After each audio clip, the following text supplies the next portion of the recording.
Very importantly, the embargo on all Venezuelan oil remains in full effect.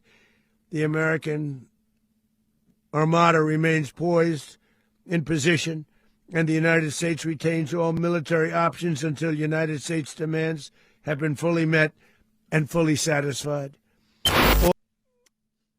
Late last night and early today, at my direction, the United States Armed Forces conducted an extraordinary military operation in the capital of Venezuela. Overwhelming American military power, air, land, and sea, was used to launch a spectacular assault, and it was an assault like people have not seen since World War II. It was a force against a heavily fortified military fortress in the heart of Caracas to bring outlaw dictator Nicolas Maduro to justice. This was one of the most stunning, effective, and powerful displays of American military might and competence in American history. And if you think about it, we've done some other good ones, like the attack on Soleimani, the attack on al-Baghdadi, and the obliteration and decimation of the Iran nuclear sites just recently in an operation known as Midnight Hammer, all perfectly executed and done. No nation in the world could achieve what America achieved yesterday, or frankly, in just a short period of time. All Venezuelan military capacities were rendered powerless as the men and women of our military, working with U.S. law enforcement, successfully captured Maduro in the dead of night. It was dark. The lights of Caracas were largely turned off due to a certain expertise that we have. It was dark and it was deadly. But captured along with his wife, Celia Flores, both of whom now face American justice. Maduro and Flores have been indicted in the Southern District of New York, it's Jay Clayton, for their campaign of deadly narco-terrorism against the United States and its citizens. I want to thank the men and women of our military who achieved such an extraordinary success overnight with breathtaking speed, power, precision, and competence. You rarely see anything like it. You've seen some raids in this country that didn't go so well. They were an embarrassment. If you look back to Afghanistan, or if you look back to the Jimmy Carter days, they were different days. We're a respected country again, like never before. These highly trained warriors, operating in collaboration with U.S. law enforcement, caught them in a very ready position. They were waiting for us. They knew we had many ships out in the sea, just sort of waiting. They knew we were coming. So they were in what's called a ready position, but they were completely overwhelmed and very quickly incapacitated. If you would have seen what I saw last night, you would have been very impressed. I'm not sure that you'll ever get to see it, but it was an incredible thing to see. Not a single American service member was killed, and not a single piece of American equipment was lost. We had many helicopters, many planes, many people involved in that fight. But think of that, not one piece of military equipment was lost, not one service member was, more importantly, killed. The United States military is the strongest and most fearsome military on the planet by far, with capabilities and skills our enemies can scarcely begin to imagine. We have the best equipment anywhere in the world. There's no equipment like what we have, and you see that even if you just look at the boats. You know, we've knocked out 97% of the drugs coming in by sea. 90%. Each boat kills 25, on average, 25,000 people. We knocked out 97%. And those drugs mostly come from a place called Venezuela. We're going to run the country until such time as we can do a safe, proper, and judicious transition. So we don't want to be involved with having somebody else get in, and we have the same situation that we had for the last long period of years. So we are going to run the country until such time as we can do a safe, proper, and judicious transition. And it has to be judicious because that's what we're all about. We want peace, liberty, and justice for the great people of Venezuela, and that includes many from Venezuela that are now living in the United States and want to go back to their country. It's their homeland. We can't take a chance that somebody else takes over Venezuela that doesn't have the good of the Venezuelan people in mind. We've had decades of that. We're not going to let that happen. We're there now, and what people don't understand, but they understand as I say this, we're there now, but we're going to stay until such time as the proper transition can take place. So we're going to stay until such time as we're going to run it, essentially, until such time as a proper transition can take place. As everyone knows, the oil business in Venezuela has been a bust, a total bust, for a long period of time.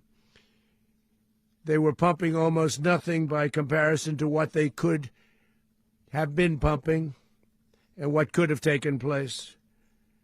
We're going to have our very large United States oil companies, the biggest anywhere in the world, go in, spend billions of dollars, fix the badly broken infrastructure, the oil infrastructure, and start making money for the country. And we are ready to stage a second and much larger attack if we need to do so. So we were prepared to do a second wave if we needed to do so. We actually assumed that a second wave would be necessary, but now it's probably not. The first wave, if you'd like to call it that, the first attack was so successful, we probably don't have to do a second, but we're prepared to do a second wave, a much bigger wave, actually. This was pinpoint, but we have a much bigger wave that probably won't have to do. This partnership of Venezuela with the United States of America, a country that everybody wants to be involved with because of what we were able to do and accomplish, will make the people of Venezuela rich, independent, and safe. And it will also make the many, many people from Venezuela that are living in the United States extremely happy. They suffered. They suffered. So much was taken from them. They're not going to suffer anymore. The illegitimate dictator Maduro was the kingpin of a vast criminal network responsible for trafficking colossal amounts of deadly and illicit drugs into the United States. As alleged in the indictment, he personally oversaw the vicious cartel known as Cartel de las Solas, which flooded our nation with lethal poison, responsible for the deaths of countless Americans, the many, many Americans. Hundreds of thousands over the years of Americans died because of him.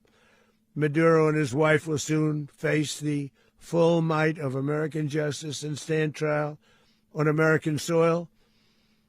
Right now, they're on a ship. They'll be heading to, ultimately, New York, and then a decision will be made, I assume, between New York and Miami or Florida.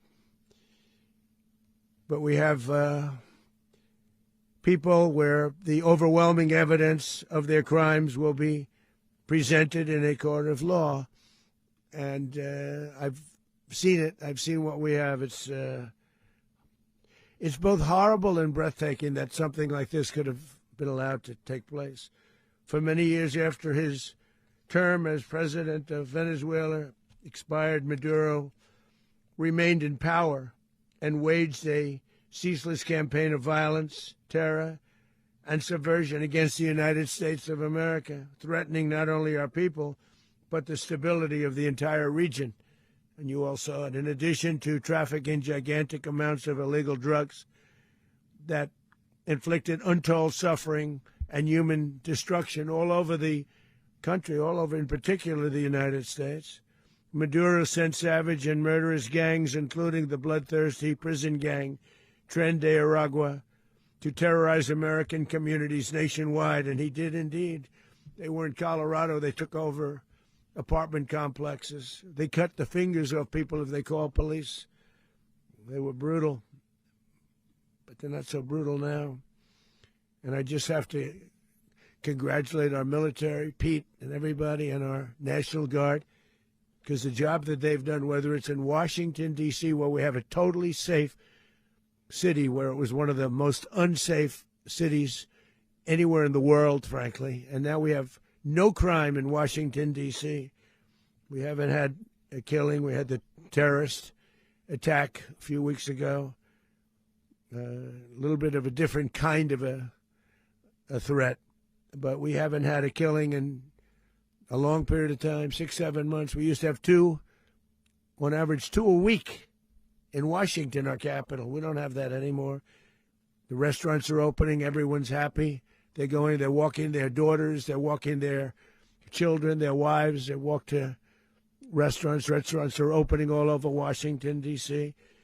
So I want to thank the National Guard. I want to thank our military. And I want to thank law enforcement. It's been amazing. And they should do it with more cities. We're doing it, as you know, and we're doing it in Memphis, Tennessee right now, and crime is down. We've just sort of started a few weeks ago, but crime is down now 77%. And the governor of Louisiana called, great person, and he wanted us to help him, as you know, in a certain very nice part of Louisiana. And we have done that. And it was a rough section, and we have crime down. I understand it's down to almost nothing already after 2.5 weeks. New Orleans, it's down to almost nothing, and we've only been there for 2.5 weeks. Can't imagine why governors wouldn't want us to help. We also helped, as you know, in Chicago, and crime went down a little bit there. We did a very small help because we had no working ability with the governor. The governor was a disaster, and the mayor was a disaster, but it knocked down crime. But we're pulling out of there. When they need us, we'll know. You'll know. You'll be writing about it. And likewise, Los Angeles, where we saved Los Angeles early on, where the head of the police department made a statement that if the federal government didn't come in, we would have lost Los Angeles. That's long after the fires. That's when they had the riots in Los Angeles. We did a great job. Got no credit for it whatsoever, but that's okay. It doesn't matter. We don't need the credit. But we'll be pulling out when they need us. They'll call, or we'll go back if we have to. We'll go back. But we did a great job in various cities. But the place that we're very proud of is Washington, D.C., because it's our nation's capital. We took it from being a crime-ridden mess to being one of the safest cities in the country. But the gangs that they sent raped, tortured, and murdered American women and children. They were in all of the cities I mentioned, Tren de Aragua. And they were sent by Maduro to terrorize our people, and now Maduro will never again be able to threaten an American citizen or anybody from Venezuela. There will no longer be threats. For years I've highlighted the stories of those innocent Americans whose lives were so heartlessly robbed by this Venezuelan terrorist organization. Really one of the worst. One of the worst, they say the worst. Americans like 12-year-old Jocelyn Nungari from Houston. Beautiful Jocelyn Nungari, what happened to her? They, as you know, they kidnapped, assaulted, and murdered by Tren de Aragua animals. They murdered Jocelyn and left her dead under the bridge. There was a bridge that will never be the same to so many people after seeing what happened. As I've said many times, the Maduro regime emptied out their prisons, sent their worst and most violent monsters into the United States, to steal American lives. And they came from mental institutions and insane asylums. They came from prisons and jails. The reason I say both, they sound similar. Actually, prisons, a little bit more hostile, a little bit tougher. A mental institution isn't as tough as an insane asylum, but we got them both. They sent from their mental institutions. They sent from their jails, prisons. They were drug dealers. They were drug kingpins. They sent everybody bad into the United States, but no longer. And we have now a border where nobody gets through. In addition, Venezuela unilaterally seized and stole American oil, American assets, and American platforms, costing us billions and billions of dollars.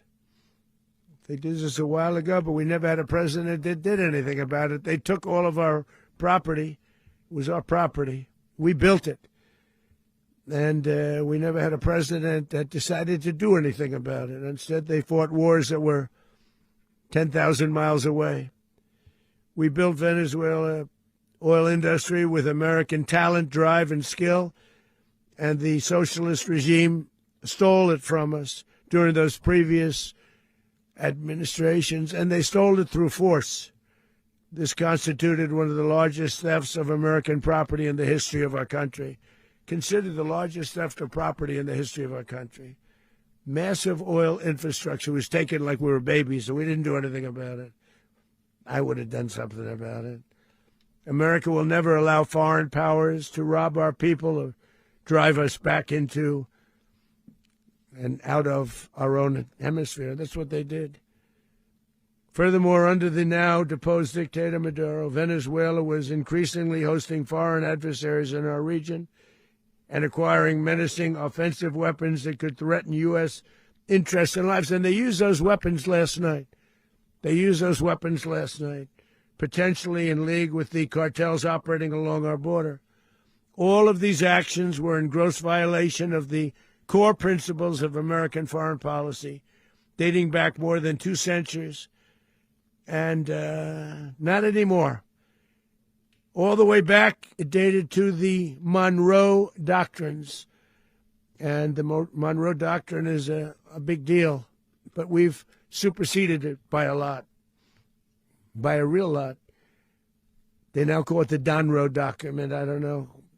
It's Monroe Doctrine.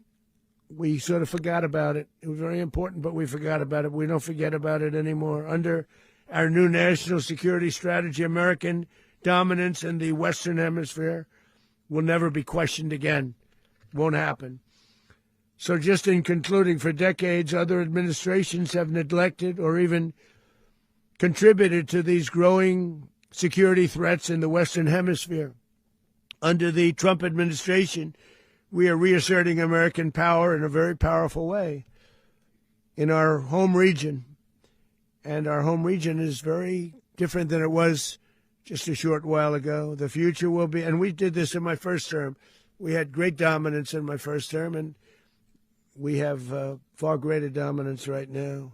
Everyone's coming back to us. The future will be determined by the ability to protect commerce and territory and resources that are core to national security. These are core to our national security. Just like tariffs they've made our country rich, and they've made our national security stronger than ever before. But these are the iron laws that have always determined global power.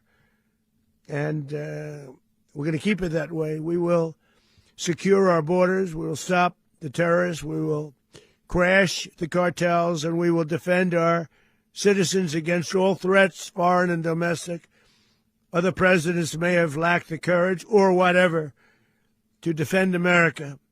But I will never allow terrorists and criminals to operate with impunity against the United States. This extremely successful operation should serve as warning to anyone who would threaten American sovereignty or endanger American lives. Very importantly, the embargo on all Venezuelan oil remains in full effect. The American Armada remains poised in position, and the United States retains all military options until United States demands have been fully met and fully satisfied. All political and military figures in Venezuela should understand what happened to Maduro can happen to them, and it will happen to them if they aren't just fair, even to their people. The dictator and terrorist, Maduro, is finally gone in Venezuela. People are free. They're free again. It's been a long time for them, but they're free. America is a safer nation. This morning, it's a prouder nation this morning because it didn't allow this horrible person and this country that was doing very bad things to us. It didn't allow it to happen. And the Western Hemisphere is right now a much safer place to be. So I want to thank everybody for being here. I want to thank General Raisin Kane. He's a fantastic man. I've worked with a lot of generals. I worked with some I didn't like. I worked with some I didn't respect. I worked with some that just weren't good. But this guy is fantastic. I watched last night one of the most precise attacks on sovereignty. I mean, it was an attack for justice. And I'm very proud of him, and I'm very proud of our Secretary of War, Pete Hegseth, who I'm going to ask to say a few words. Thank you very much.